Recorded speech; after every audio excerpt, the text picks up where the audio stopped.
Hey everyone. सो आज SBI clerk mains का मेरा एग्ज़ाम था।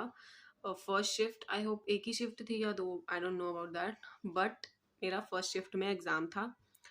और मैं बात करूं अपने अटेम्प्ट्स की, तो फर्स्ट जीए सेक्शन में मैंने 19 क्वेश्चंस किए, जिसमें 12-13 क्वेश्चंस ऐसे थे जिसके लिए मैं श्योर हूँ, बट उसके बाद ऐसे क्वेश्चंस थे जिनके लिए मुझे डाउट था। मतलब मैंने कहीं ना कहीं वो पढ़ रखे थे और मतलब मैं थोड़ी बहुत कंफ्यूज्ड थी। लेकिन मैंने किसी भी क्वेश्चन को लेके ऐसे तुक्का नहीं मारा कि हाँ भाई ये तो लगा देते हैं, देखी जाएगी। नहीं, जो मैंने पढ़ रखा था कहीं ना कहीं मैंने वही किए। एंड 19 क्वेश्चंस मैंने जीए में किए। उसके बाद इंग्लिश में, अच्छा जीए जो आई थी ना वो थोड़ी वैसी ही, जिन बच्चों ने आईबीपीएस क्लर्क मेंस दिया होगा वहाँ पे भी डायरेक्ट क्वेश्चंस थे और इसमें भी डायरेक्ट क्वेश्चंस ही थे, उस टाइप की ही जीए थी। मतलब बहुत डीप में नहीं पूछा था, ठीक है, बिल्कुल डायरेक्ट क्वेश्चंस थे। एक दो क्वेश्चन डीप में था, तो डायरेक्ट क्वेश्चंस थे, तो जो डायरेक्ट क्वेश्चंस थे उतने मेरे को आते ही थे, मैंने कर दिए। और देन इंग्लिश में, English was moderate, English moderate थी। इंग्लिश में ऐसा था ना कि पैसेज वगैरह जिसकी रीडिंग अच्छी है उसने डेफिनेटली, उसको पैसेज करने में बड़ा मज़ा आ गया होगा। वही बात है कि इंग्लिश में सारा खेल ही रीडिंग का है ना। तो इंग्लिश में पैसेज थे और इंग्लिश में अपना एक पैराजम्बल था, मतलब छोटा सा जो होता है एक नंबर का, वो था। और फिल इन द ब्लैंक्स थे, और क्लोज टेस्ट था, और सब कुछ ही हो गया मतलब इंग्लिश में। तो मतलब मैंने छोड़ा होगा जो थोड़ा इन्फ्रेंस वगैरह या फिर ऐसे कोई क्वेश्चन, वैसे मैंने सारे किए इन्फ्रेंस वगैरह के। तो हाँ, मैंने छोड़ा एक तो एरर डिटेक्शन वाले सेंटेंसेस, और एक दो क्वेश्चन मैंने पैसेज के बीच में से छोड़ा जिसमें मुझे डाउट था। इंग्लिश में मेरे 32 हो गए।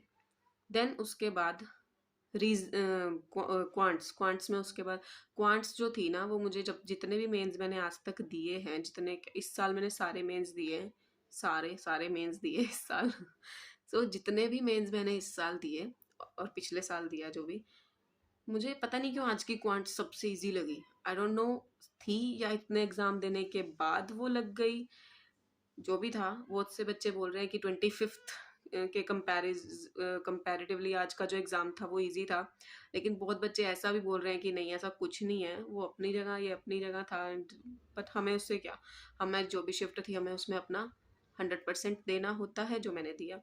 सो लेकिन उसमें मेरे 27 क्वेश्चंस हुए, और मैथ्स में 27 क्वेश्चंस होना, चाहे वो इजी भी आई हो, मेरे लिए तो बहुत बड़ी अचीवमेंट है। अब पेपर क्लियर हो ना हो लेकिन पेपर दे के मज़ा आ गया। उसके बाद अब मुझे डर है सिर्फ नॉर्मलाइजेशन का। सो देन उसके बाद आ गया रीजनिंग। रीजनिंग में मैंने किए हैं, कितने किए थे रीजनिंग में, 25।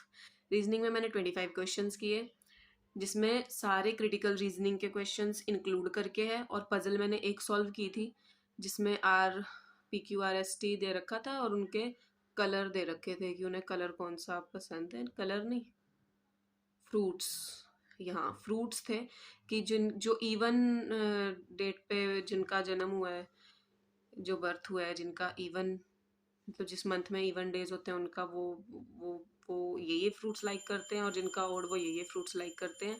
तो इस तरीके से मेरे रीजनिंग में हुए 25, एंड टोटल जो मेरे क्वेश्चन अटेम्प्ट हुए हैं वो हुए 103।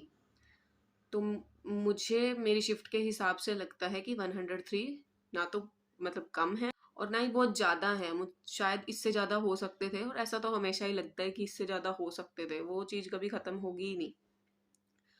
खैर, आप सब अपने अटेम्प्ट्स बताओ, आप सब बताओ कैसा रहा आपका एग्ज़ाम, और मिलते हैं नेक्स्ट वीडियो में। तब तक के लिए चैनल को सब्सक्राइब कर लो, वीडियो को लाइक कर दो, और कमेंट में ज़रूर बताओ तुमने कितने क्वेश्चंस किए हैं, ताकि मुझे पता चले कि मतलब क्या करके आई हूँ मैं, मतलब सही भी है कि नहीं है।